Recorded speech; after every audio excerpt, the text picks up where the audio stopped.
విశ్వాసము లేని తరము వారలారా, నేను ఎంతకాలము మీతో కూడా ఉందును, ఎంతవరకు మిమ్మల్ని సహింతును అంటాడు.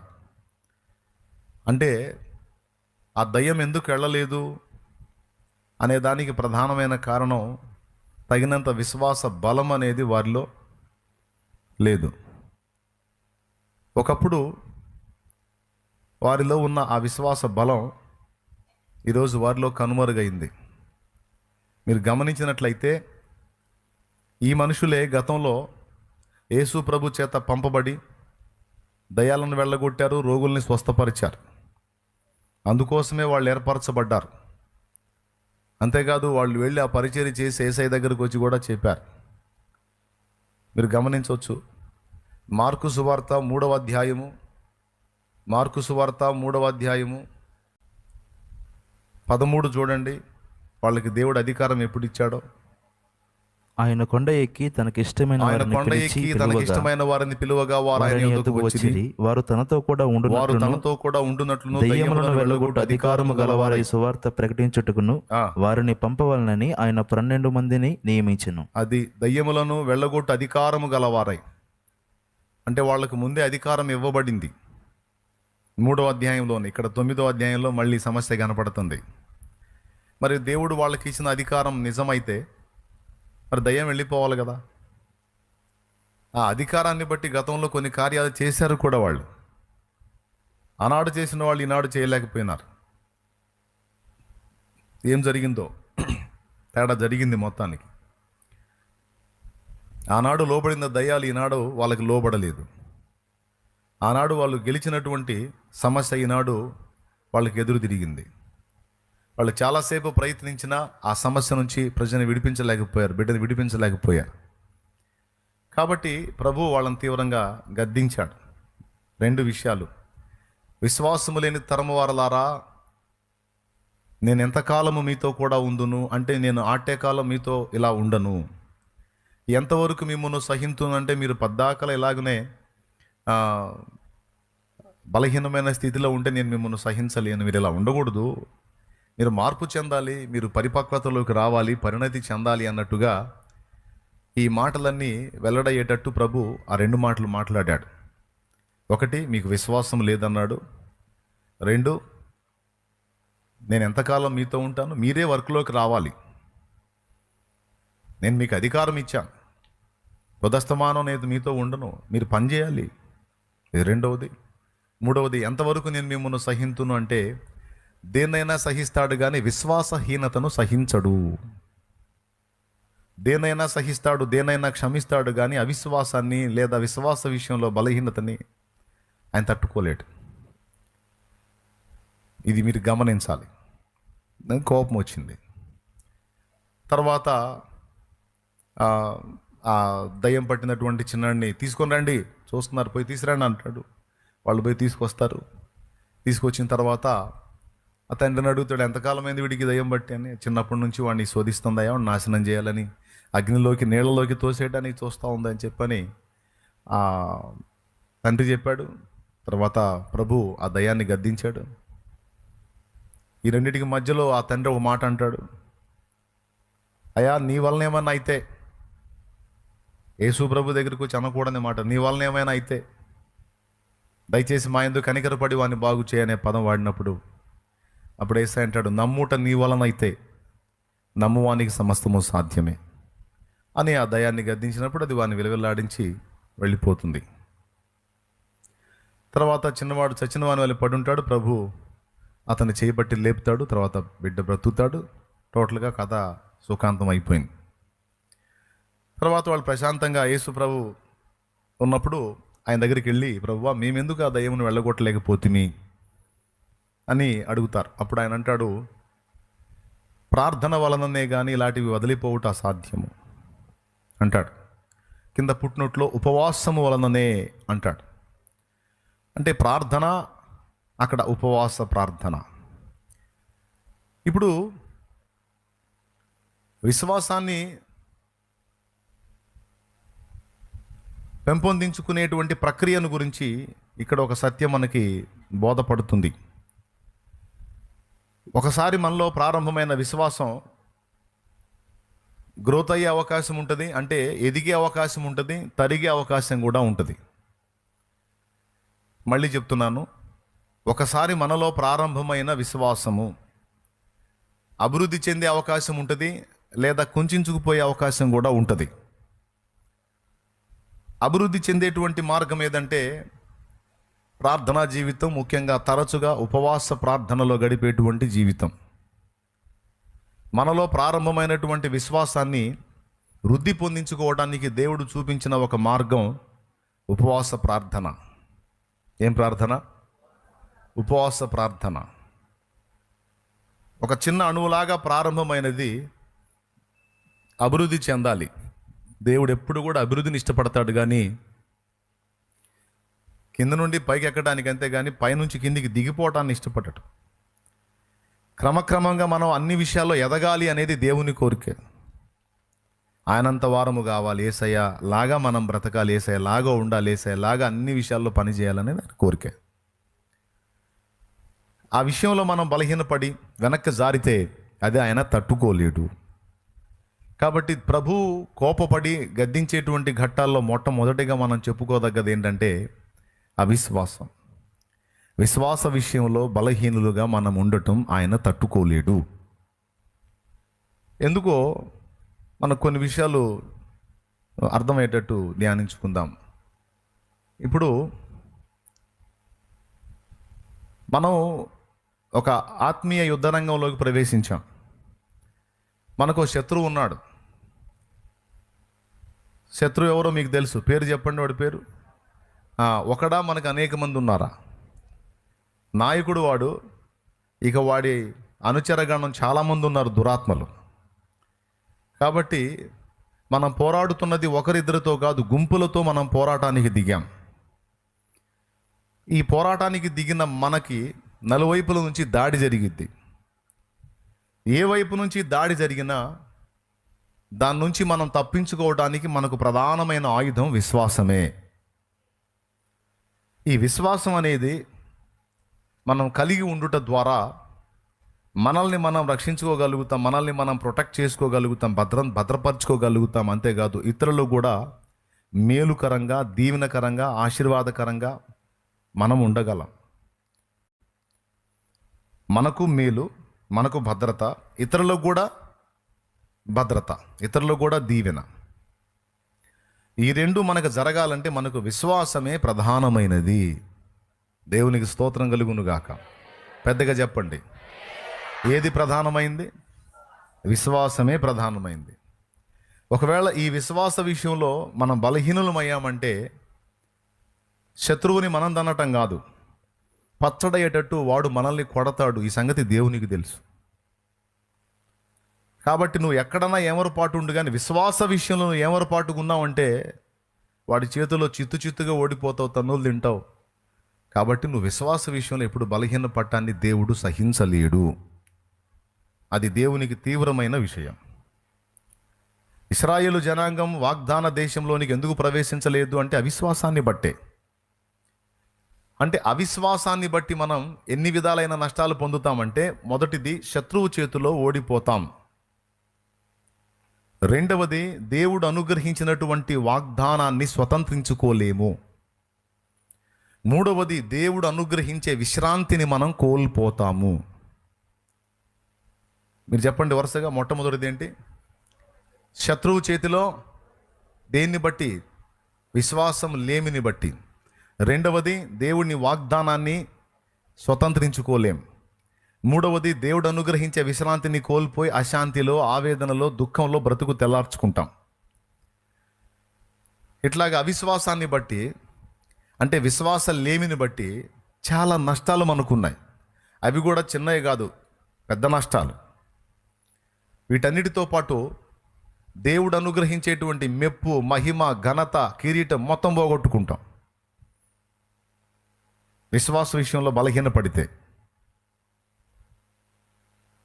ఎందుకంటే విశ్వాస పరీక్షలో నిలిచిన వానికి మెప్పు, మహిమ, ఘనత ఇవన్నీ ఉంటాయి అన్నాడు యేసు ప్రభుకి. గొప్ప పరిచర్య జరిగించినటువంటి అపోస్తలుడైన పౌలు ఏమన్నాడు? మంచి పోరాటం పోరాడి తిని, నా పరుగు కడముట్టించి తిని, నా విశ్వాసం కాపాడుకుంటుని. ఇక మీదట నా కొరకు నీతి కిరీటం ఉంచబడి ఉన్నది అన్నాడు. దేన్ని బట్టి నీతి కిరీటం? విశ్వాసాన్ని కాపాడుకున్నందున.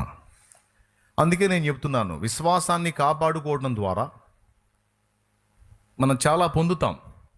దాన్ని పోగొట్టుకోవడం ద్వారా, విశ్వాస విషయంలో బలహీనపడటం ద్వారా దేవునివి చాలా మనం నష్టపోతాం. అందుకే ఎక్కడైనా నువ్వు వీక్ అవ్వచ్చు, కానీ విశ్వాస విషయంలో మాత్రం నువ్వు వీక్ అవ్వడానికి వీల్లేదు. ఆత్మీయ జీవితంలో కొన్నిసార్లు తొట్టుపాట్లు ఎదురవుతాయి, కొన్ని శోధనలు ఎదురవుతాయి, కొన్ని విషయాల్లో మనం బలహీనపడతాం. ఆర్థికంగా బలహీనపడవచ్చు, ఆత్మీయంగా బలహీనపడవచ్చు, శారీరకంగా బలహీనపడవచ్చు, మానసికంగా బలహీనపడవచ్చు, ఆత్మీయంగా బలహీనపడవచ్చు. కానీ విశ్వాస విషయంలో బలహీనపడ్డామంటే అది కోలుకోలేని దెబ్బ. మిగిలిన వాటిలో ఎందులోనూ బలహీనపడ్డా ఒక్క విశ్వాసాన్ని ఆధారం చేసుకొని అన్నిట్లో నుంచి మళ్ళీ నిన్ను దేవుడు లేవనెత్తగలుగుతాడు. అర్థమైందా? దేన్ని ఆధారం చేసుకొని? విశ్వాసాన్ని ఆధారం చేసుకొని. కానీ విశ్వాస విషయంలో నువ్వు బలహీనపడితే మరి దేన్ని ఆధారం చేసుకొని నిన్ను మళ్ళీ లేవగొట్టాలి దేవుడు? అంటే విశ్వాసం అంత ప్రధానమైందన్నమాట. మన రక్షణకు ఆధారం విశ్వాసమే. యేసు ప్రభు సిలువ, ఆ సిలువనందు మన విశ్వాసం ఉంచాలి. యేసు ప్రభు అని నోటితో ఒప్పుకొని హృదయమందు విశ్వసించిన యెడల అతడు రక్షింపబడును. అవునా? విశ్వాసము లేకుండా దేవునికి ఇష్టడై ఉండుట అసాధ్యము. కాబట్టి విశ్వాసము ద్వారా వారు గొప్ప కార్యములను జరిగించారు. విశ్వాసమును బట్టి మృతతుల్యమైన శారా గర్భము బిడ్డను కనుటకు శక్తి పొందింది. ఇలాగ అన్ని కార్యాలకు ఆధారం విశ్వాసం. ఆ విశ్వాసం మనం కోల్పోయినట్లయితే, అందులో బలహీనపడ్డట్టయితే చాలా నష్టపోతాం. మీకు ఎంతవరకు అర్థమైందో 4 ముక్కలు చెప్పండి. ఇంకా ఏమేమి నష్టపోతాం అనేది ఇప్పుడు చెప్పిన దానిలో మొట్టమొదటిది, శబాష్, పెద్దగా చెప్పాలి. శత్రువు చేతిలో ఓటమి పాలవుతాం. వాడు తుక్కుగా కొడతాడు మనల్ని. 1. 2, వాగ్దానాలు పోగొట్టుకుంటాం, స్వతంత్రించుకోలేం. 3, విశ్రాంతిలో మనం ప్రవేశించలేం. ఆవేదనలో, దుఃఖంలో, అవిశ్రాంతిలో మనం బ్రతుకుతాం. 4వది, దేవుని మెప్పు, మహిమ, ఘనత, కిరీటం మొత్తం కోల్పోతాం. ఇలాగా చెప్పుకుంటూ పోతే ఇంకా చెప్పాలంటే ఇంకొకటి, దేవునికి అయిష్టలం అవుతాం. దేవునికి ఇష్టలంగా, దేవునికి నచ్చలేం. కాబట్టి ఇట్లాగా దాని మీద ధ్యానిస్తే బోల్డ్ అనే సంగతులు ఉన్నాయి. విశ్వాసం ద్వారా మనకు అనుకూరే ప్రయోజనాలు, విశ్వాసం కోల్పోతే మనకు వచ్చే నష్టాలు. ఇన్నిటికీ కేంద్ర బిందువులాగా విశ్వాసం ఉంది కనుక ఆ విశ్వాస విషయంలో ఎప్పుడు బలహీనపడ్డా శిష్యుల మీద కోప్పడ్డాడు ఆయన.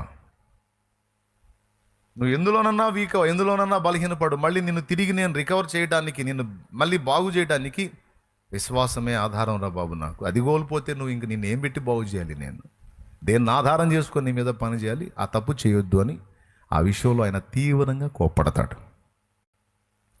ఈరోజు ఇక్కడ కూర్చున్న మనం, ఈ లైవ్ ద్వారా వీక్షించే మనం అందరం గమనించండి. ఎవరెవరు ఏ విషయాల్లో బలహీనపడున్నారో, ఎవరెవరు ఏ విషయాల్లో కోల్పోయి ఉన్నారో, ఎన్ని నష్టాల్లో ఉన్నారో, ఎన్ని కష్టాల్లో ఉన్నారో, ఎన్ని వ్యాధుల్లో, బాధల్లో, శోధనల్లో ఎన్ని కోల్పోయి ఉన్నారో, లేకపోతే ఆత్మీయ జీవితంలో ఒకవేళ నువ్వు బలహీనపడి ఉన్నావో.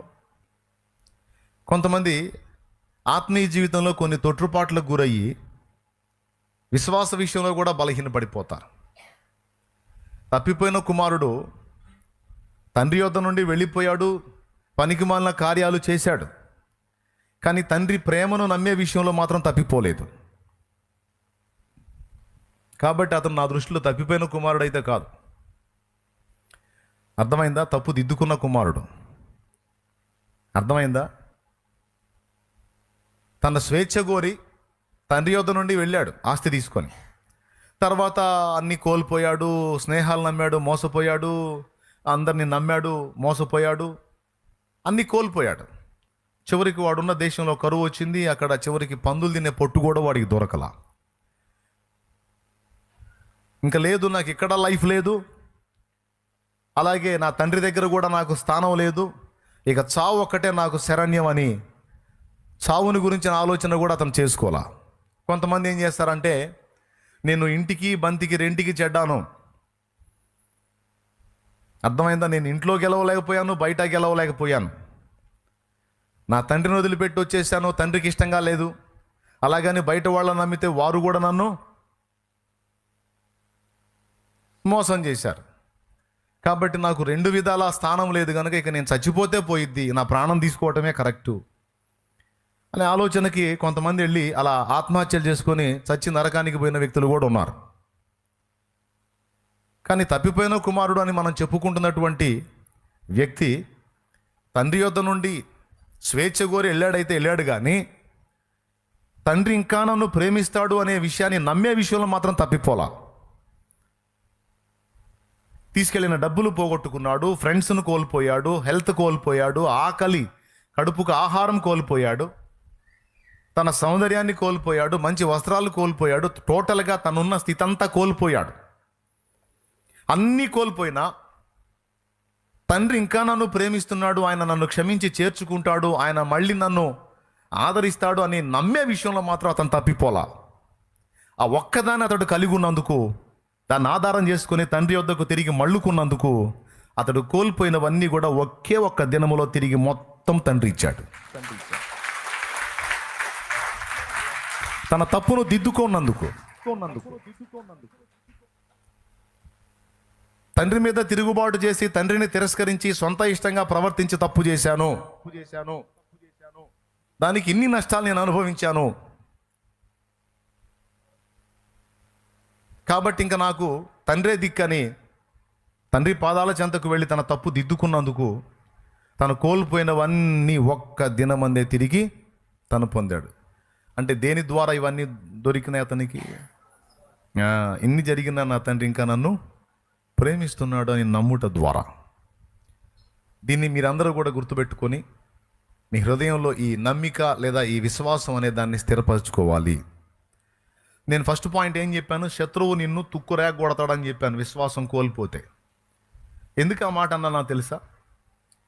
ఎఫెసీ పత్రిక 6వ అధ్యాయంలో విశ్వాసాన్ని డాలు అని మాట్లాడాడు, వాక్యాన్ని ఖడ్గంతో పోల్చాడు, సత్యాన్ని దట్టితో పోల్చాడు, నీతిని మైమరువుతో పోల్చాడు, రక్షణను శిరస్త్రాణంగా పోల్చాడు, సర్వాంగ కవచం మీకు తెలుసు. ఎఫెసీ పత్రిక 6వ అధ్యాయంలో మీరు 14వ వచనం నుంచి చూస్తే, ఎలాగనగా మీ నడుమునకు సత్యమును దట్టి కట్టుకొని నీతి అను మైమరువు తొడుక్కొని పాదములకు సమాధాన సువార్త వలన సిద్ధ మనస్సును జోడు తొడుక్కొని నిలవబడుడి.